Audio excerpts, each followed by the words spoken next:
Stan Gibilisco here, proprietor and operator of amateur radio station W1GV, Whiskey 1 Good Vibrations. One of the comments in my last video, Whither Ham Radio, went to the effect that ham radio often works when everything else fails. And that proved true in real life for me on August 24th, 1992, when I evacuated my home in Miami Beach for Homestead, Florida, to stay with fellow ex-ARRL staffers Ellen, W1 Yankee Lima, and Bob, W1 Charlie Whiskey. They lived in a house made out of reinforced concrete in a path that I thought would be out of the way of the eye wall of Hurricane Andrew, and Andrew would pass north of us and we would get some wind but no great devastation, and I would be safe from the storm surge because they lived far enough inland, presumably to be safe from that. So I took a taxi cab, owning no car, all the way down to Homestead, Florida, which was about maybe 10 miles inland and well south of what I thought was going to be the path of Hurricane Andrew. But it turned out that Andrew did not recurve or go north of Homestead, but instead made a little bit of a leftward jog and struck Homestead directly at about 4:45 in the morning on the 24th of August, 1992.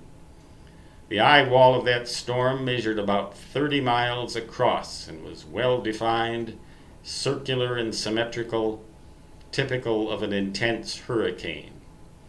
And after that storm had passed, the house remained intact. Some of the new additions that had been put on the house since its original construction were destroyed, but the house remained intact. We remained safe.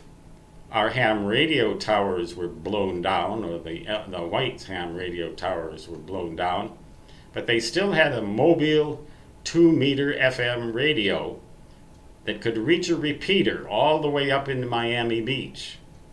And by that means, ham radio 2-meter FM, I was able to determine that Miami Beach had been out of the way of the eye wall of the storm. And I was afraid of what the storm surge would do if the intense part of the hurricane struck Miami Beach, and it appeared that it would. It didn't. I was wrong in that respect, but I think I did the right thing to go to a secure structure that would survive even if the storm did hit directly, which it did. Well, I won't go into the detail of the sound of that wind or anything like that. I won't go into the detail of the nature of the destruction that it did, except to say that it was beyond belief. I never knew that such a landscape devastation could occur. But in any case, we used that repeater to determine that I could get back to, what's this say? It's a let's get on track. We couldn't update Windows because your device wasn't free at the, Windows 10, go to Hades. Back on track with the video. The Whites were kind enough to drive me home. They had enough gas in their car. All the electricity, the power was out down there. And it was in Miami Beach too for a few hours after I got back. But I got back to an intact building facing on the west side, which was away from the wind, overlooking a pretty much intact landscape. So ham radio served as a convenience for me. It would have been a lot more than a convenience, though, if I'd have gotten injured in that storm and would have had to go to a hospital, because the nearest hospital was probably going to be in downtown Miami, the nearest functioning hospital, maybe somewhere closer, but out of the way of the devastation. At least I knew that there was a place I could go and get home, and life resumed essentially as normal after a few months, because many of the services we were familiar with had been wiped out. It was a long time before those were restored, but ham radio proved its worth for me on that occasion, and I'll never forget it. Ham radio will work when everything else fails. Satellite communications would fail because the dishes were blown away.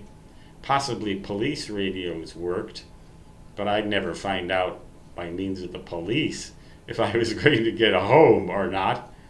The only communications that we had from that house out of there was ham radio, and 2-meter FM happened to work. We couldn't use the HF rigs because the towers had been blown down and there was no AC power anyway, but the mobile radio with its battery and the car that was fortunate enough to remain intact through the storm did get me home. Public convenience in that case. Public service on a small scale. An example I'll never forget.